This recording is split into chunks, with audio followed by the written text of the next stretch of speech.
It's Shark Tank season in India, and guess what? My Insta reels are full of Dragon's Den.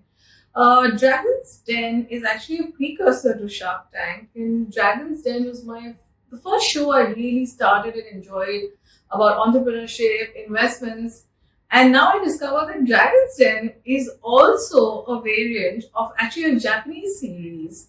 So really, the way I think it's worked is Japan came up with this concept.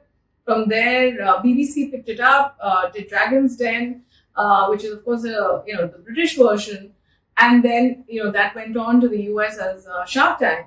And I really enjoy Shark Tank US, and I really like Dragon's Den. So I'm just wondering, for India, should we have had a different name for the Indian version of Dragon's Den or Shark Tank?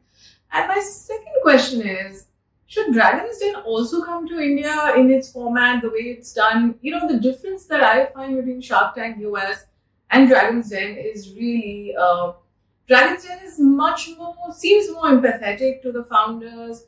It's a little bit more. It's a little bit more about business. I think it's less snarky. It's a little less aggressive.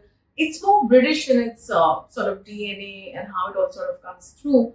I've of course not seen the Japanese version, but I think I am going to search YouTube and really look for how the Japanese did it.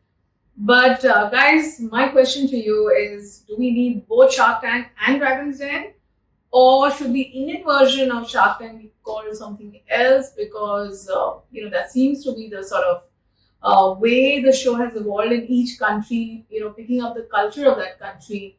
So I'm really excited about Dragon's Den, and hey guys, come to India.